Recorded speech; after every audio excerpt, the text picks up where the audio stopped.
여러분, 자연을 보호하는 가장 좋은 방법, 뭘까요? 그냥 가만히 놔두는 거? 아니면 우리가 적극적으로 나서서 뭔가를 해야 하는 걸까요? 이게 사실 야생동물 관리라는 분야에서 정말 오랫동안 이어진 아주 중요한 논쟁거리거든요. 오늘은 바로 이 완전히 다른 두 가지 생각, 두 가지 철학에 대해 한번 이야기 나눠보겠습니다. 네, 바로 이 질문이죠. 우리가 개입해야 하느냐, 아니면 그냥 자연의 흐름에 맡겨야 하느냐. 한쪽에서는 아니다, 인간이 꼭 개입해야 한다, 이렇게 주장하고요. 다른 쪽에서는 아니야, 자연은 스스로 치유할 힘이 있으니 우린 그냥 지켜봐야 해, 이렇게 말하는 거죠. 이 팽팽한 의견 대립이 야생동물 관리 분야의 가장 큰 숙제라고 할 수 있습니다. 자, 그럼 먼저 야생동물 관리라는 게 도대체 뭔지부터 짚고 넘어가야겠죠. 이게 그냥 뭐 동물 다큐멘터리 보듯이 신기하다 하고 관찰만 하는 게 절대 아니에요. 이건 본질적으로 책임에 대한 이야기입니다. 우리의 책임. 그리고 이 책임이라는 말의 바탕에는요, 청지기 정신이라는 아주 중요한 개념이 깔려 있어요. 영어로는 스튜어드십이라고 하죠.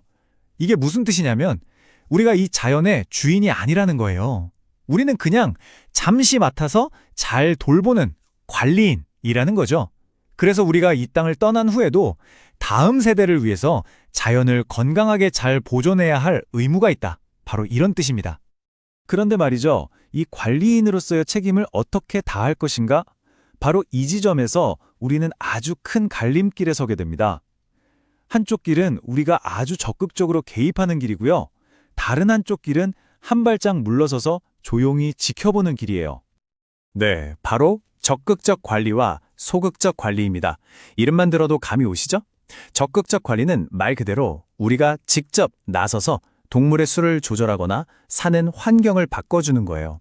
반면에 소극적 관리는 인간의 영향을 최대한 줄여서 자연이 알아서 하도록 그냥 두는 방식이죠. 하나는 직접적인 개입, 다른 하나는 불개입에 가깝다고 볼 수 있겠네요. 자, 그럼 먼저 적극적 관리부터 한번 자세히 들여다볼까요? 첫 번째 길, 바로 적극적 접근법입니다. 이 방법을 지지하는 사람들은 이렇게 생각해요. 문제가 눈에 보이는데 어떻게 가만히 있어? 당장 해결해야지. 말 그대로 소매를 걷어붙이고 현장으로 뛰어드는 아주 능동적인 방식이라고 할 수 있습니다. 그렇다면 이 적극적 관리의 핵심 목표는 뭘까요? 아주 명확해요. 야생동물 개체군의 의도적인 변화를 만들어내는 겁니다.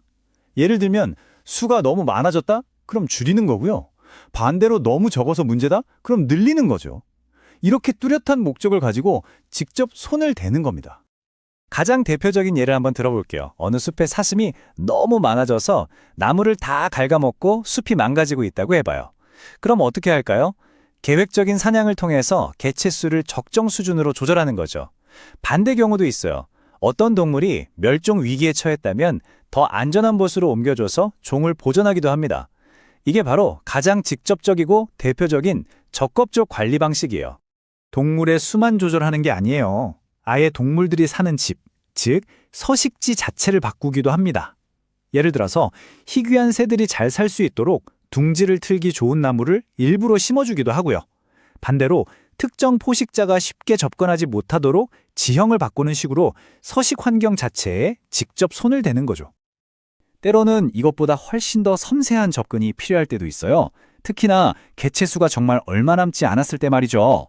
이때는 갓 태어난 어린 새끼들의 생존율을 높이는데 모든 힘을 쏟습니다. 새끼들을 위협하는 포식자를 일시적으로 통제해주거나 아기 동물들이 안전하게 몸을 숨길 수 있도록 인공적으로 은신처를 만들어주는 식으로요. 정말 세심한 돌봄이 필요한 거죠. 자, 지금까지 적극적인 방법에 대해 알아봤는데요. 이제 두 번째 길로 가보겠습니다. 바로 소극적 접근법입니다. 근데 이게 정말 흥미로운 게 뭐냐면요. 이건 동물이 아니라 바로 사람에게 초점을 맞춘다는 점이에요. 이 소극적 관리의 핵심, 한마디로 거리두기입니다. 야생의 세계와 우리 인간의 세계 사이에 보이지 않는 벽, 일종의 완충지대를 만드는 거예요. 우리가 한 발짝 뒤로 물러나서 간섭만 안 하면 자연은 스스로 균형을 찾아갈 거야. 바로 이 강한 믿음이 바탕에 깔려 있는 겁니다. 바로 이 말, 동물의 관리가 아니라 인간의 관리다. 이게 소극적 관리의 모든 걸 담고 있는 한 문장이에요. 진짜 문제는 동물이 아니라는 거죠. 자연에 끊임없이 영향을 주는 우리 인간의 행동이 문제다라는 깊은 통찰이 담겨 있어요. 결국 우리 스스로를 통제하고 관리하는 것이 자연을 지키는 가장 좋은 길이라는 뜻입니다. 우리 주변에서 가장 쉽게 볼 수 있는 예가 바로 국립공원이에요. 생각해보세요. 국립공원에서 곰이 좀 보인다고 해서 곰의 숫자를 조절해야겠다. 이렇게 직접 개입하지 않잖아요. 대신에 뭘 하죠?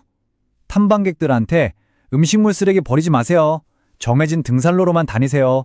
이렇게 규칙을 만들고 교육하죠. 동물이 아니라 우리 인간의 행동을 관리해서 결과적으로 자연을 보호하는 겁니다. 자, 그럼 지금까지 이야기한 이 두 가지 철학을 나란히 놓고 한번 비교해 볼까요? 적극적 관리와 소극적 관리, 도대체 뭐가 어떻게 다른지 핵심만 쏙쏙 뽑아서 한눈에 정리해 드릴게요.